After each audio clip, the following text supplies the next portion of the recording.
Hello friends, welcome to our new lecture video. In this lecture video, I am gonna teach about Mathematics 1 Chapter 2 এর অতি সংক্ষিপ্ত প্রশ্ন 7, 10 and 11. তো আমরা যদি প্রথমে দেখি প্রবলেম নাম্বার 7, এখানে বলা হচ্ছে একটি দ্বিঘাত সমীকরণের একটি মূল 2 + i হলে সমীকরণটি নির্ণয় করো। দেখো এখানে একটি দ্বিঘাত সমীকরণের কথা বলা হয়েছে যার একটি মূল দেওয়া আছে, কিন্তু আমরা জানি যে মূল থেকে যদি সমীকরণ নির্ণয় করতে হয় তাহলে অবশ্যই আমার সমীকরণটির দুইটি মূলে জানতে হয়। কারণ কি? কারণ আমরা সমীকরণ নির্ণয় সূত্র জানি যে সমীকরণ ইকুয়াল হয়, মানে দ্বিঘাত সমীকরণের কথা বলা হয়েছে যেহেতু, তার মানে x² মাইনাস মূলদ্বয়ের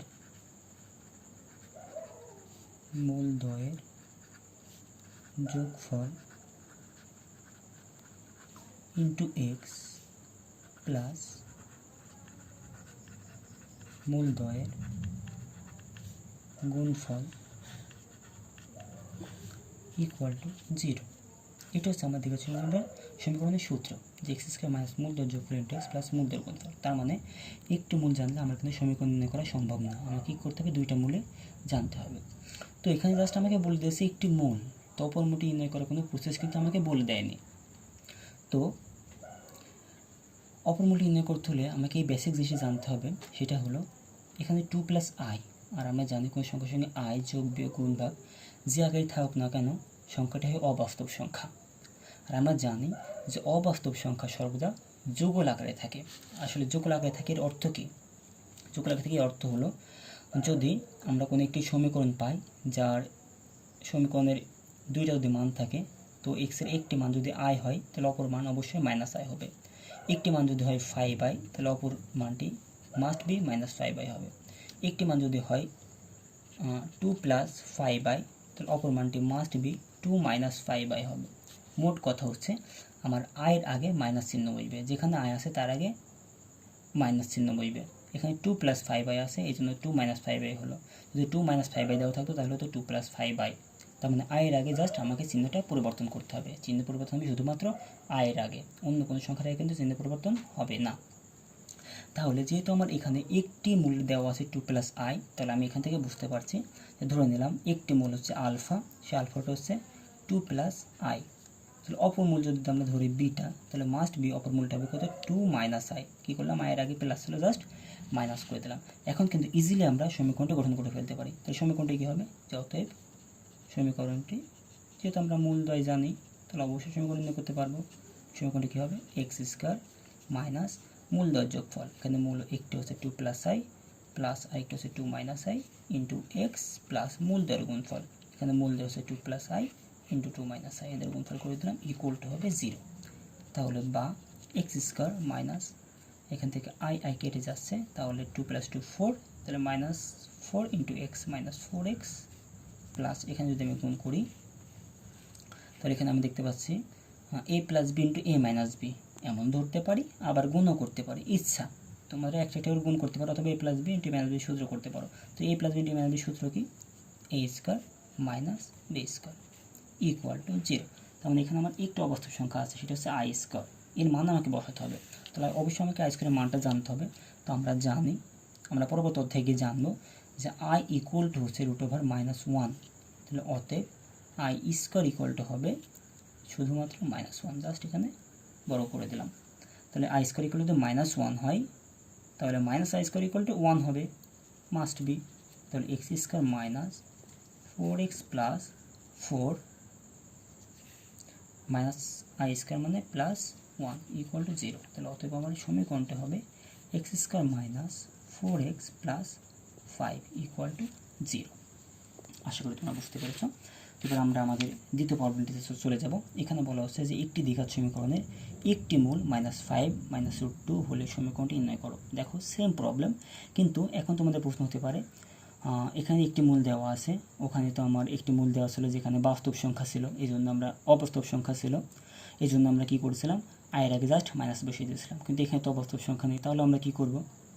তাহলে দেখো তবু এরা কিন্তু একটি টিক্স দিয়ে দিয়েছে অপর একটি মূল বের করার। কেন?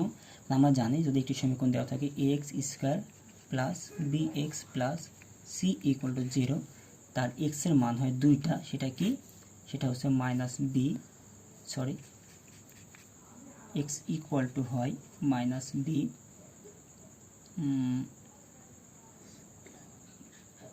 Plus minus root over B square minus 4ac divided by 2a।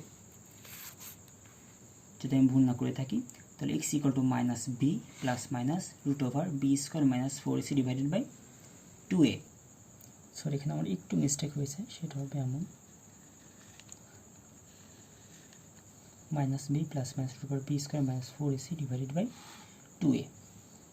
তাহলে দেখো আমার কিন্তু এখানে সেমভাবে সাজানো আছে, মাইনাস বি প্লাস বাদ এখানে আছে minus root over B square minus 4ac divided by 2a, তার মান পেয়েছে √2।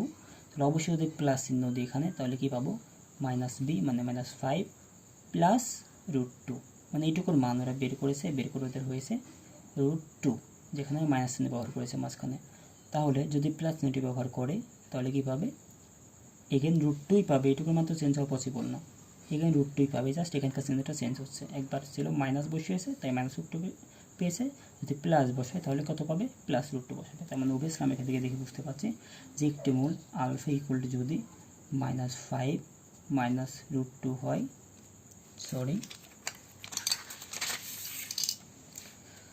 ওকে, তাহলে একটি মূল যদি -5 মাইনাস √2 হয়, তাহলে অপর মূলটি যদি বিটা ধরি তাহলে মাস্ট বি -5 প্লাস √2 হবে।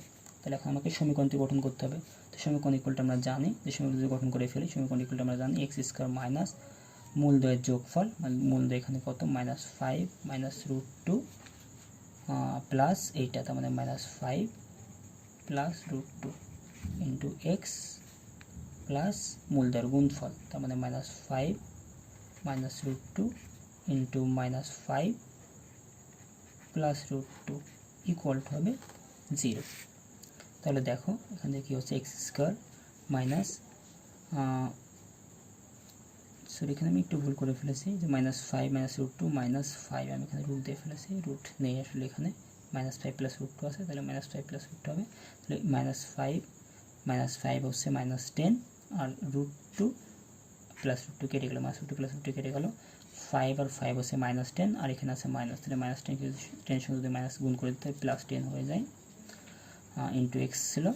আর এখানে আমার A plus B into minus B সূত্র লেখা যায়, যেহেতু এটাকে যদি এ ধরি তাহলে এ মাইনাস বি, আর এখানে আছে এটাকে যদি এ ধরি তাহলে এ প্লাস বি, তার মানে এখানে এই প্লাস চিহ্নটা যদি দিই তাহলে A square minus B square সূত্র, এ মানে আছে -5, তাহলে A square minus B square, B মানে আছে √2, তাহলে বি স্কোয়ার ইকুয়াল টু কত, 0।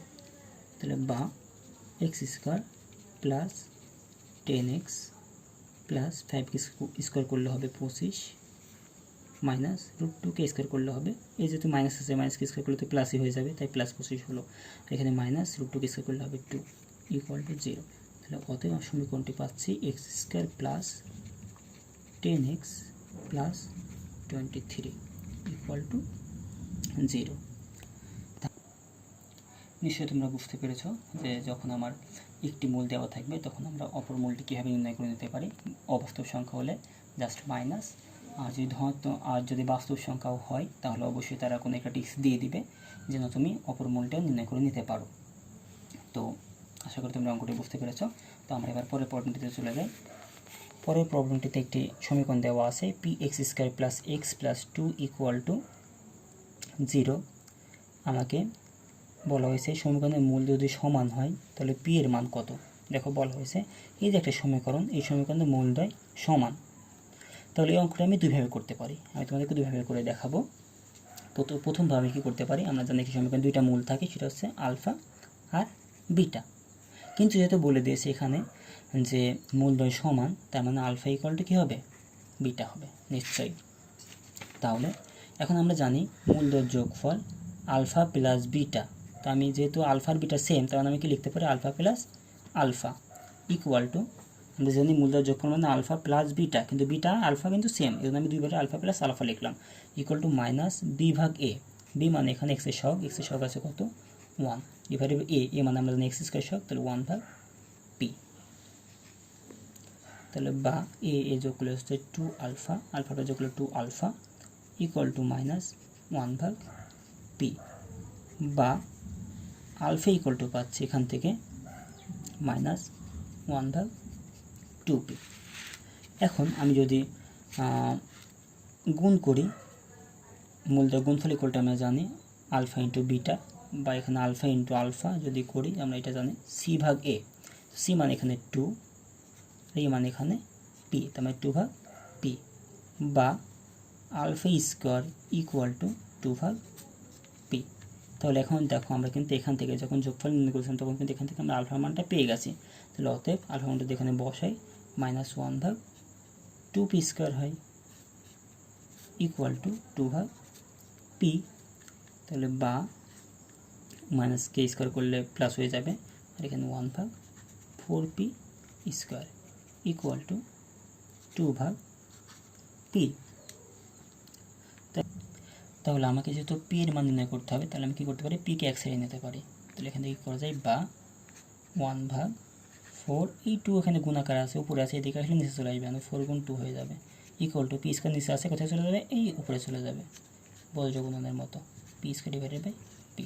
তাহলে দেখো P square divided by P মানে কি লেখা যায়, পি একটা পি কেটে যায়, তাহলে এদিকে থাকে পি, আর এদিকে থাকছে 1 ভাগ 4 দুগুণে 8, তাহলে অতএব পি ইকুয়াল টু হচ্ছে 1 ভাগ 8। তার মানে এখানে কিন্তু আমরা জেনারেল নিয়ম অঙ্কটি করে ফেললাম, যে একটি সমীকরণের মূল্যের সমান বলে দিয়েছে, এর জন্য আমি দুইটা মূল্যে আলফা আলফা ধরলাম, যেহেতু সমান বিটা বিটা ধরতে পারতাম, সমস্যা নেই।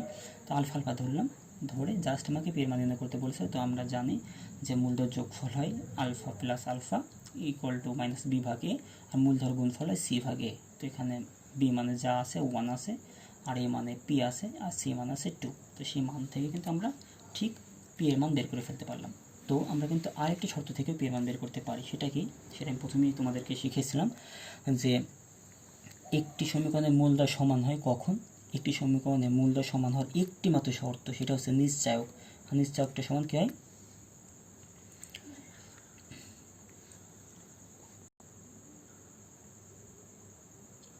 নিশ্চায়কটি হবে হচ্ছে আমার বি স্কোয়ার মাইনাস 4ac। আমরা জানি নিশ্চয়ক B square minus 4ac equal to must be 0 হবেই, যেহেতু আমাকে বলা হয়েছে যে মূলধয় সমান। আর মূলধয় সমান হওয়ার একটি কন্ডিশন, সেটা হচ্ছে আমার নিশ্চয়ক মাস্ট বি 0 হতে হবে। তাহলে আমি জাস্ট মান যদি এখন বসিয়ে দিই, বি মানে এখানে আমার, আচ্ছা আমি এই সমীকরণটা এখানে লিখে নিই, যেহেতু আমার তোমাদের দেখাতে কষ্ট হচ্ছে। এখানে সমীকরণটা আমার ছিল P X square plus X plus 2 equal to 0। তাহলে আমি এখানে কী করবো, B square minus 4 equal to 0 সমীকরণে জাস্ট বি এর মান বসাবো। এখানে বি মানে আছে এক্সের সহগ, মানে এক্সের সহগ এখানে 1 স্কোয়ার মাইনাস 4 লিখলাম ইন্টু এ মানে এখানে আছে এক্সের সহগ মানে পি ইন্টু সি মানে এখানে আছে 2 ইকুয়াল টু 0। তাহলে বা 1 ইকুয়াল টু, দেখো এখানে কত হচ্ছে 4 দুগুণে 8, 8p। তো এখানে মাইনাস 8p, এবার করে দিলে হচ্ছে প্লাস 8p। তাহলে অতএব 1 ভাগ 8 যদি পার করে দিই, 8 ইকুয়াল টু পি, তোমার পি ইকুয়াল টু কত পেলাম, 1 ভাগ 8। তাহলে দেখো এখানে আমার অঙ্কটি জাস্ট একটু ক্যালকুলেশনে বড় হচ্ছে, কিন্তু অঙ্ক কিন্তু হচ্ছে। আবার এখানে আমি জাস্ট কী করছি, যদি আমি নিশ্চয়ক ব্যবহার করছি তাহলে কিন্তু খুব ইজিলি, খুব শর্টকাটে অঙ্কটি শেষ করে ফেলতে পারছি। তো আশা করি তোমরা বুঝতে পেরেছো। তো এখন আমার সঙ্গে থাকার জন্য ধন্যবাদ। আমার ভিডিও লেকচার যদি তোমাদের ভালো লেগে থাকে তবে অবশ্যই আমার চ্যানেলটিকে সাবস্ক্রাইব করো, তোমাদের বন্ধুদের সঙ্গে আমার চ্যানেলটিকে শেয়ার করো, তোমাদের যে কোনো প্রবলেম আমার সঙ্গে শেয়ার করো, আমার কমেন্ট বক্সে তোমাদের প্রবলেমগুলো আমাকে জানাও, এবং আমি পরবর্তী লেকচার ভিডিওগুলোতে তোমাদের বাকি প্রবলেমগুলো সলভ করার চেষ্টা করব।